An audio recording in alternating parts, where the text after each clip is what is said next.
एक ऐसी ये सड़क है जो बिजली पैदा करती है। 4.5 किलोमीटर का रूट है, जदीद तरीन इंफ्रास्ट्रक्चर से इक्विप है। बिजली तो सोलर प्लेट से पैदा होनी है। बिल्डिंग्स यहाँ पे हाई राइज है, हाई राइज, चाहे वो रेजिडेंशियल हो, चाहे वो ठीक है। ऑफिस बिल्डिंग हो। 5 से 6 मिनट के अंदर अंदर आप वाल्टन जा सकते हैं। जितने भी साइकिल ट्रैक्स होते हैं वर्ल्ड के अंदर, या वो ब्लू होते हैं या वो रेड।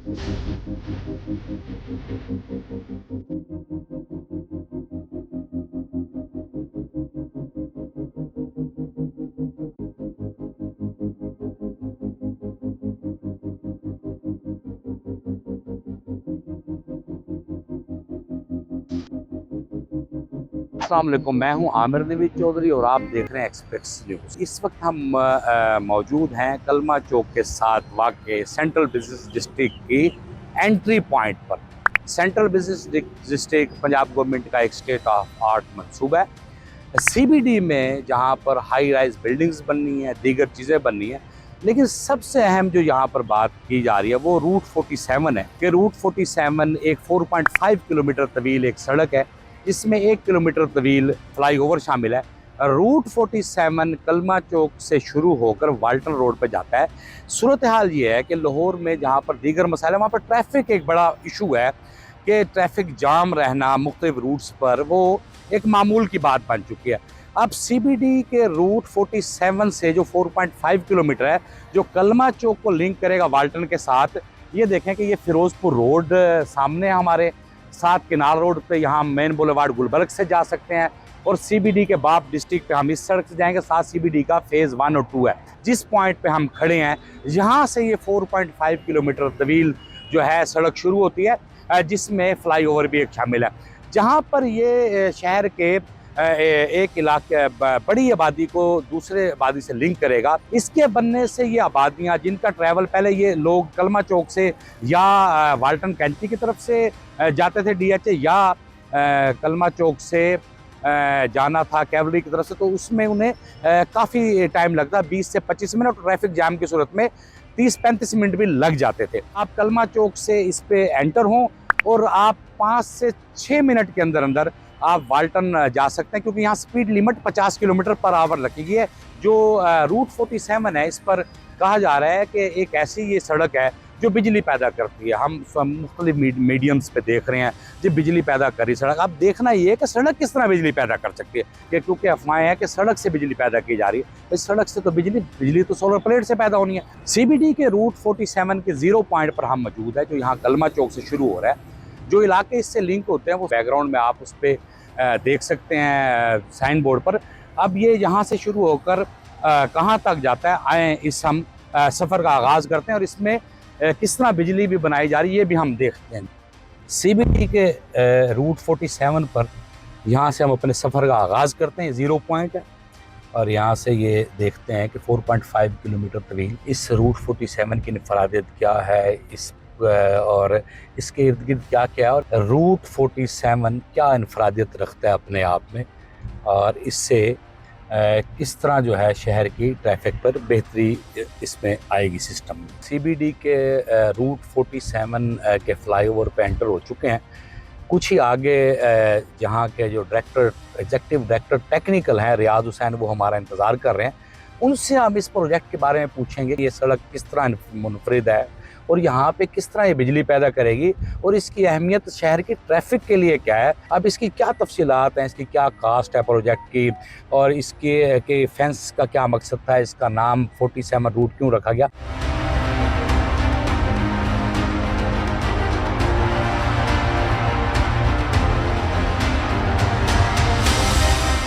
हमारे साथ CBD के एग्जीक्यूटिव डायरेक्टर टेक्निकल रियाज हुसैन मौजूद हैं। रियाज हुसैन से पूछते हैं कि ये प्रोजेक्ट कब शुरू हुआ, कितने दिनों में कंप्लीट हुआ, इसके अगराज़ व मकासद क्या थे और इसका शहर पे क्या इम्पैक्ट आएगा। जी रियाज साहब। अस्सलाम वालेकुम जी, बहुत शुक्रिया आपकी तशरीफ़ आवरी का। सबसे पहले तो मैं ये बताते चलूँ कि हम इसे रूट 47 क्यों कहते हैं। आपको वो हिस्ट्री मालूम है, ज़ाहिर है कि जब कायद-ए-आज़म मोहम्मद अली जिन्ना ने पाकिस्तान बना 1947 में, तो जो पहला कदम रखा पाक सरज़मीन पे, तो वो यही हिस्सा था वाल्टन एयरपोर्ट पे। वहीं पे उन्होंने अपना पहला कदम उतारा था और फिर उसके बाद जो इंडिया से ट्रेन आई थी तो वो भी इसे बाबे पाकिस्तान के ऊपर बहुत सारे महाजरीन आके ठहरे थे हमारे पीछे। अकब में आप देख सकेंगे कि हमारे पीछे वो एक बाबे पाकिस्तान की जगह मौजूद है जहाँ पे महाजरीन के कैंप लगे थे। तो हमने कायद-ए-आज़म मोहम्मद अली जिन्नाह को गवर्नमेंट ऑफ पंजाब के कहने पे ये ट्रिब्यूट बख्शने के लिए इसे रूट 47 का नाम दिया कि ये पहला सेंट्रल बिजनेस डिस्ट्रिक्ट है पंजाब का और पहला कदम कायद-ए-आज़म मोहम्मद अली जिन्नाह का था। और पाकिस्तान में पहली दफ़ा जब लोग आके ठहरे थे तो इस जगह ठहरे थे, तो इसी वजह से हमने रूट 47 यानी रूट टू प्रॉस्पेरिटी और एक प्रोग्रेस की तरफ पाकिस्तान का पहला कदम था। चूँकि ये पहला बिजनेस डिस्ट्रिक्ट है इसलिए हमने इसे रूट 47 कहते हैं। कि ये सिर्फ एक रूट नहीं है, ये पाकिस्तान का पहला 4.5 किलोमीटर का रूट है जो जदीद तरीन इंफ्रास्ट्रक्चर से इक्विप्ड है। इसका वाटर सप्लाई सिस्टम, इसका सीवरेज सिस्टम, इसका ड्रेनेज सिस्टम, इसकी इलेक्ट्रिसिटी सिस्टम, ये सारी की सारी अंडरग्राउंड है।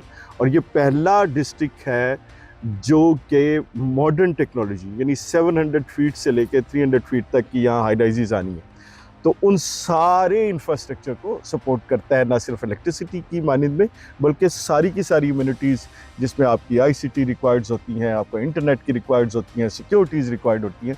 तो this is most modern infrastructure of the Pakistan, we can claim that and we can prove that. इस वक्त DHA, पंजाब हाउसिंग सोसाइटी और जितना भी ये कसूर तक लाहौर फैला हुआ है, ये 2 मेन रोड्स हैं। आपको पता है लाहौर में 4 आपकी रोड्स हैं जो रिवर रावी की तरफ जाती हैं और 2 रोड्स हैं जो ये पैरेलल कनेक्ट करती हैं। एक आपकी कैनाल रोड है और दूसरी आपकी वॉल्टन रोड है। बाकी जेल रोड, माल रोड, फिरोजपुर रोड, फिर मुल्तान रोड, ये पैरेलल कनेक्ट करते इसको कनेक्ट करती हैं। तो जितनी भी ट्रैफिक ये DHA की तरफ से जाती है टूवर्ड्स रिवर रावी, वो सारी की सारी इन 2 पैरेलल रोड्स को करते हुए आपकी हॉरिजॉन्टल रोड्स की तरफ जाती हैं जो माल रोड है। तो उनको एक नया पैरेलल रूट मिला है 4.5 किलोमीटर का, यानी फिरोजपुर रोड से लोग जो जाना चाहेंगे जेल रोड की तरफ वो भी ये रूट इस्तेमाल कर सकते हैं, माल रोड की तरफ या शुमाली लाहौर की तरफ जिसमें आपका बागबानपुरा आ जाता है, मुगलपुरा आ जाता है, जो रिच आपको पता है हाईली पॉपुलेटेड और थिक एरिया है। जिन लोगों ने जाना है अंदरून लाहौर की तरफ और वो आ रहे हैं कैंट की तरफ से, आरे बाज़ार की तरफ से, जो पुराने लाहौर की तरफ से आ रहे हैं, वो भी इस रूट को इस्तेमाल करते हुए आपके ओल्ड लाहौर की तरफ जा सकते हैं। रियाज साहब, इसमें आपने जिस तरह कहा है कि जो सर्विसेज हैं सीवरेज की, वाटर सप्लाई की, उसके अंदर इंक्लूड है, जदीद तरीन है, मॉडर्न है, और ये तकरीबन 95 फीट वाइड है और 3 लेन्स है, 2 रोया है। जी जी। ये बताइएगा इसकी कास्ट कितनी है? ये पाकिस्तान का पहला ब्रिज है जिसके दोनों साइड पे बाइकर्स लेन है, ताकि जो आपके साइकिल पे लोग आते हैं, पैदल लोग आते हैं, वो बड़े अनसेफ होते थे ब्रिजेस के ऊपर। तो अगर आप देखेंगे तो 8-8 फुट की दोनों तरफ में हमने वॉकवेज दिए हुए हैं ताकि लोग आए। फिर हमने इसको जदीद बनाया, चूँकि यहाँ सिक्योरिटी कंसर्न भी थे, हमें लूअर्स लगाने पड़े टू कुक अप ताकि सिक्योरिटी कंसर्न्स ना आए। हमारे अलाइड डिपार्टमेंट्स बैठे हुए थे, तो उसके साथ साथ फिर हमने इसको यही किया कि ये चूँकि फ्रेम तो मौजूद था तो हमने इसको सोलराइज कर दिया। रियाज साहब, इसकी एक इनफरादियत ये है कि इससे आपने साइडों पर जो फेंसिंग रूटीन में हमें नज़र आती फ्लाईओवर से, ये ज़रा हमें डिफरेंट इंफ्रास्ट्रक्चर नज़र आ रहा है।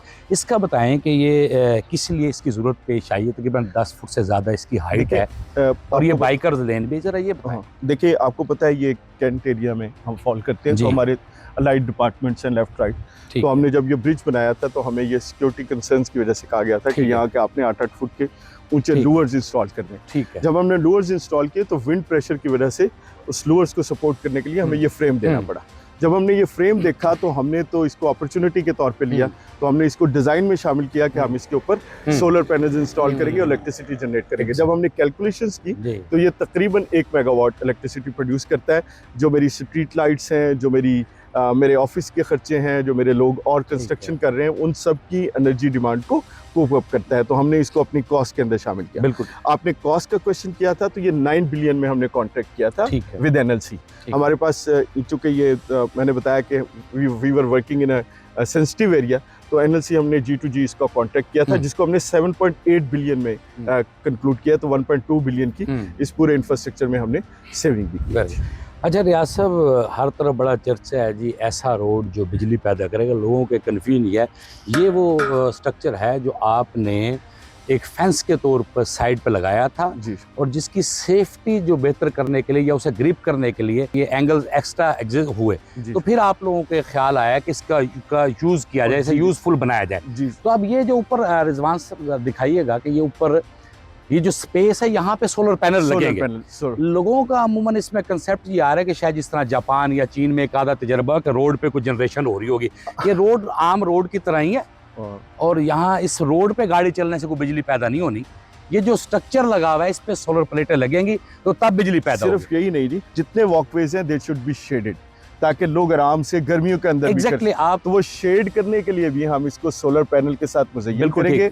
और एस्टिमेटेड है कि 3 से 5 मेगावाट बिल्कुल। अब ये मल्टीपर्पज हो गया। और दूसरी बात, और रियासत भी अब बताएं कि ये जो जनरेशन इसकी है ये इस प्रोजेक्ट की कास्ट का हिस्सा है 7.8 और ऑपरेशनल करके दिया जाएगा। 7.8 बिलियन के अंदर इंक्लूड है। जो फ्लाईओवर है इसकी लेंथ कितनी है? 4.5 का टोटल है ना? एलिवेटेड एरिया कितना? ये 1 किलोमीटर का जो आपका Elevated ब्रिज है, ऑलमोस्ट कुछ प्लस माइनस 980 मीटर है मेरा ख्याल, प्रिसाइजली अगर मैं बात करूं। ठीक है। 980 मीटर इसकी लेंथ है, और ये सबसे हाई ब्रिज है। ये ML1 यहाँ से गुजर रही है तो इसकी हाइट भी सबसे ज़्यादा है।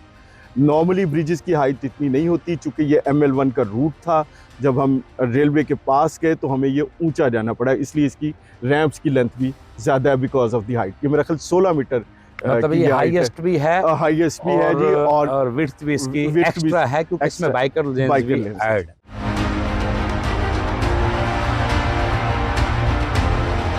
कि ये हम जहाँ खड़े में ये क्या है? देखिए जी, किसी भी शहर की मोबिलिटी के लिए जो सबसे इम्पोर्टेंट चीज़ होती है वो आपका साइकिल ट्रैक और वॉकवेज होता है।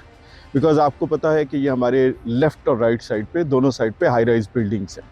यहाँ पे शॉपिंग मॉल्स होंगे, ऑफिसेज होंगे, टाइम स्क्वायर की तरह, जिस तरह न्यूयॉर्क या चाइना के अंदर, बीजिंग के अंदर, शंघाई के अंदर आपको पता है कि लोग अपने ऑफिस से निकल के यहाँ पर आकर ये जो वॉक भी कर सकेंगे। ये रियासत ये जो प्लाट्स हैं ये सारे के सारे हाई राइज कंस्ट्रक्शन होगी। जी जी। और ये उसके आगे वॉक वे है, और 60 फुट का वॉक वे है, 60 फीट का वॉक वे 60 फीट वाइड है, जिसके दो तरफ टफ टाइल्स है मेरे ख्याल। जी जी, और दरमियान में ये रियासत ये क्या है? ये ब्लू पेंट किया हुआ, क्या ये ब्लू रंग आपको पसंद था क्या?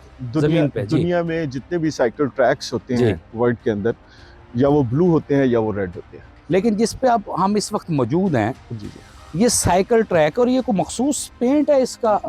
ये मखसूस पेंट है जी। ये सिर्फ अच्छा। साइकिल ट्रैक के लिए दुनिया में यूज होती है। ओके। हमने चाइना से इंपोर्ट की है। ये देखें जी, एक तरफ टफ टाइल है और ये पेंट है ब्लू कलर का, जिससे साइकिल वालों के लिए, और इसकी थिकनेस बहुत ज्यादा है। जी जी जी। जिस तरह इसकी एक लेयर, ये देखें अगर हम इसे साइड पे एक स्पेयर पीस, ये देखें ना इसकी थिकनेस बड़ी है।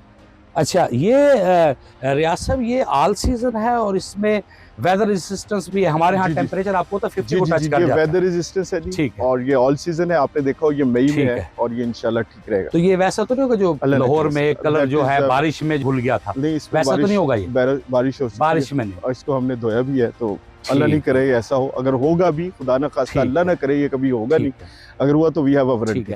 रियासत ये कौन सा एरिया है? तो ये यहाँ पे मॉल बनेगा। और ये कितनी हाई राइज कितनी है? सर हमारा 700 फीट से लेके 350 तक हमारा वेरी करता है। स्टार्ट में 700 फीट हमें सिविल एविएशन ने अलाउ की हुई है, जो मिनिमम हाइट है वो 300 फीट है। और ये लाहौर का सबसे बड़ा शॉपिंग मॉल होगा उम्मीद है जी। ये सारी की सारी बिल्डिंग्स यहाँ पे हाई राइज है, चाहे वो रेजिडेंशियल हो, चाहे वो ऑफिस बिल्डिंग हो। बिल्कुल। और ऐसा फाउंटेन भी है, झील भी है, और यहाँ पे एक्वाफायर का आपने सिस्टम किया है कि बारिश के पानी को आपने किस तरह स्टोर करना। हमारा जो जितना भी ड्रेनेज सिस्टम है ना, जो वो लिंक करता है हमारी लेक के अंदर। ठीक है। हमने लेक को बनाया ही इस तरह से है कि वो वाटर कंजर्व कर सके और उसको फिर दोबारा रिचार्ज कर सके। CBD में जहाँ पर ये रूट 47 है, जो शहर के दो हिस्सों को लिंक करता है, ट्रैफिक की एक जो है बेहतर वो सहूलत फराहम करता है, साथ साथ इसके दोनों तरफ हाई राइज बिल्डिंग्स बनेंगी जो 300 से 700 फुट तक बुलंद होंगी। अब इसका जो रोशन पहलू है वो तो ये है कि ये 4.5 किलोमीटर का ट्रैक हमारा बना है, लेकिन इसकी कास्ट की जब बात की जाए तो इनिशियली इसका PC1 9 बिलियन का था, जो बाद में 7.8 बिलियन पे हो गया। 1.2 बिलियन की इसमें कास्ट रिडक्शन और सेविंग हुई है। एक इस पर तनकीद ये भी की जा रही है कि ये महंगा तीन प्रोजेक्ट है, तो इसकी कास्ट को CBD के जो डायरेक्टर टेक्निकल रियाज हुसैन ने जस्टिफाइड इस तरह किया है कि इसकी कास्ट इस वजह से भी ज़्यादा है कि इसमें अलाइड काफ़ी चीज़ें शामिल हैं। CBD के रूट 47 के हवाले से हमने अपने नाजरीन को जो उसकी तमाम 360 डिग्री एंगल से जो उसकी चीज़ें थी, इंफ्रास्ट्रक्चर था, जो उसमें सहूलियात थी, जो उसमें पावर जनरेशन का एक बेहतरीन एलिमेंट शामिल किया गया, क्योंकि ग्रीन एनर्जी पे आजकल फोकस है। और उस बेहतरीन तरीके से एक सेफ्टी के लिए लगाए गए जो जंगले को जो है एक सोलर के फ्रेम के तौर पर इस्तेमाल किया गया। ये एक जो है इनिशिएटिव, इस हवाले से ये रोड मुनफरिद इस तरह है कि यहाँ पर जिस लेन से पैदल लोग जाएंगे, बाइकर्स जाएंगे, वो जो लेन है वो बिजली भी पैदा कर